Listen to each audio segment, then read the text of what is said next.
हर खबर पर होगी आपकी पकड़। डाउनलोड कीजिए एबीपी लाइव ऐप। लॉकडाउन में घर वापसी का संकट जो था वो हल होता दिखाई दे रहा है। लॉकडाउन के दौरान दूसरे राज्यों में फंसे लोगों के लिए एक राहत भरी अच्छी खबर हम लेकर आए हैं। सरकार ने दूसरे राज्यों में फंसे लोगों की घर वापसी की इजाजत दे दी है, लेकिन शर्तों के साथ। हालांकि अभी तारीख तय नहीं हुई है कि लोग अपने घर वापस कब लौट सकते हैं। इसीलिए आपकी जानकारी बढ़ाते हुए एक रिपोर्ट हमने तैयार की है। सरकार ने लोगों से अभी घरों में रहने और लॉकडाउन के नियमों के पालन का अनुरोध किया है। घर वापसी का इंतजाम होने तक लोग संयम बरतें। देखिए, संयम बरतना भी जरूरी है, क्योंकि लॉकडाउन में आपने इतने दिन अगर संयम बरता है तो अगले कुछ दिनों की बात और है। ये रिपोर्ट देखिए, सरकार की नई गाइडलाइंस में क्या है, क्या कहा गया है, कैसे आप अपने घर पहुंचेंगे, उसकी सभी बातें इसमें बताई गई। आपकी टीवी स्क्रीन पर जो चिट्ठी दिख रही है वो उन लाखों लोगों के लिए बड़ी खबर है जो दूसरे राज्यों में फंसे हुए थे। प्रवासी मजदूरों, छात्रों, तीर्थ यात्रियों की घर वापसी की इजाजत देते हुए सरकार ने नए दिशा निर्देश जारी कर दिए हैं। आपको बताएंगे कि इस गाइडलाइंस में क्या है और गृह राज्य मंत्री जी.के. किशन रेड्डी ने क्या बताया। लेकिन पहले जानिए कि देश के किन राज्यों में कितने प्रवासी हैं। ये आंकड़े 2011 की जनगणना के मुताबिक हैं। महाराष्ट्र में कुल प्रवासियों की संख्या 90,87,000 है। उत्तर प्रदेश में कुल प्रवासी 40,62,000 हैं, जबकि पश्चिम बंगाल में कुल प्रवासियों की संख्या 23,81,000 है। गुजरात में 39,16,000 प्रवासी हैं, जबकि पंजाब में कुल प्रवासियों की संख्या 24,88,000 है। असम की बात करें तो असम में कुल प्रवासी 4,69,000 है। अब जानिए कि सरकार ने नई गाइडलाइंस में क्या कहा है। सरकार ने लॉकडाउन की वजह से दूसरे राज्यों में फंसे प्रवासी मजदूरों, श्रद्धालुओं, पर्यटकों, छात्रों को घर वापस लौटने की राहत तो दी है, लेकिन नियमों और शर्तों के साथ। नई गाइडलाइंस के मुताबिक सभी राज्यों को इसके लिए नोडल अफसर तय करने होंगे। संबंधित राज्यों को आपस में सहमति तैयार करनी होगी। बस में बिठाने से पहले सभी लोगों की स्क्रीनिंग होगी। समूह में ले जाने के लिए बसों का इस्तेमाल होगा। बसों को सैनिटाइज किया जाएगा। सामाजिक दूरी के नियमों का ख्याल रखना होगा। जिन राज्यों से होकर बस गुजरेगी उनसे अनुमति लेनी होगी। घर लौटने पर सभी पैसेंजर की जांच होगी। संदिग्ध पैसेंजर को होम क्वारंटीन में रहना होगा।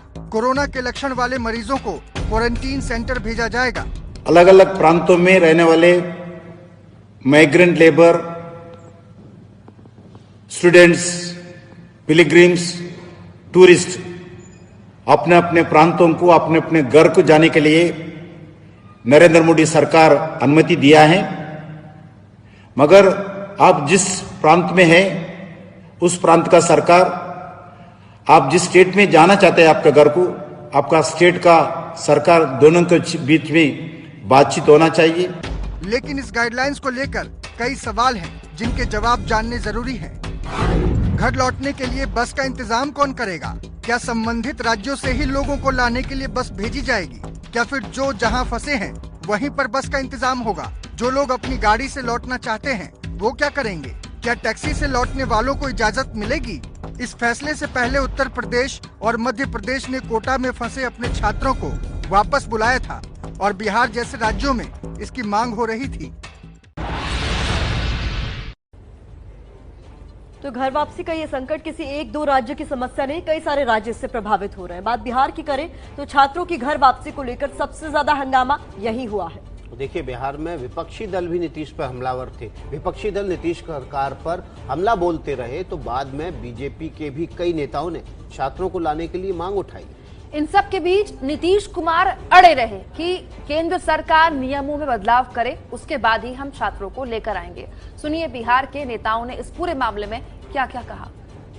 लाखों मजदूर हैं बिहार के जो अन्य राज्यों में काम करते हैं, वो एक बार इस संकट के समय अपने घर के नजदीक आना चाहते हैं, या फिर वो छात्र हों, चाहे वो पुणे के छात्र हों, मुंबई के छात्र हों, बेंगलोर में हो, कोटा में हो। तो जब तक भारत सरकार की अनुमति नहीं मिलती तब तक उन बच्चों को आना कठिन था।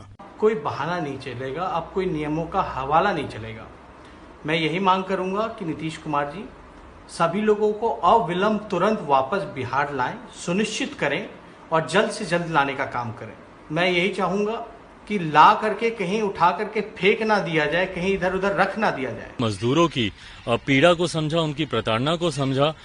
मैं निरंतर इस बात का आग्रह मैंने हमारे प्रदेश के मुख्यमंत्री आदरणीय नीतीश कुमार जी से मैंने किया था कि जल्द से जल्द बच्चों को, मजदूरों को जो विभिन्न राज्यों में लॉकडाउन की वजह से फंसे हुए हैं, जल्द से जल्द उनको वापस अपने प्रदेश लेकर आए। हम कोई ऐसा कदम नहीं उठाएंगे जिससे कि लॉकडाउन का जो नॉर्म्स है वो तोड़ा जाए।